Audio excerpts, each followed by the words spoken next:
Node.js is a popular tool for building lightweight and fast applications, and in this video I'll be sharing some of my favorite tips and tricks for working with Node. Whether you're new to Node or you have some experience, these tips and tricks will help you improve your productivity and hopefully teach you something new. When you first installed Node, you probably downloaded the latest version from the download page, and for most this is probably good enough just to get started using it. However, as you start to work with all different kinds of projects, you soon realize that not all the projects work with the same version of Node, and uninstalling and installing different versions can become annoying. This is where NVM or Node Version Manager can help. NVM is a tool used to manage multiple active Node versions. With NVM, you can quickly install and switch between different versions with only a few commands. Additionally, you can also add an .nvmrc file to the root of your project. Inside this file, you would add the node version needed to run that specific project.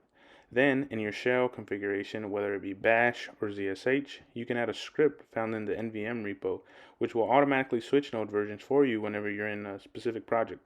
Here we can see we have node 14 installed, but if we jump into our project and we run node version, we should see node 16. When you install Node, you also get something called npx or Node Package Executor. The cool thing about this tool is you can run and execute packages without having to install them locally. Let's say I wanted to try out this cool emoji package without having to install it. What's happening is npx is first checking to see if the package is installed locally or globally. If not, it will temporarily cache the package until it's done executing the command. Then it will simply remove it from the cache and save you disk space. Of course, I couldn't bring up Node without talking about the packages. One of the most useful packages I've worked with is patch package. Basically what this does is it lets you make and keep fixes to npm dependencies. This comes in handy when you have a bug fix or additional feature you want to add to the package. Rather than wait for the changes to be added or reviewed by the maintainer, you can patch the package yourself and keep track of the changes in your project's repo. All you have to do is install it globally. Then you can go into your node modules and add changes to whatever module you want.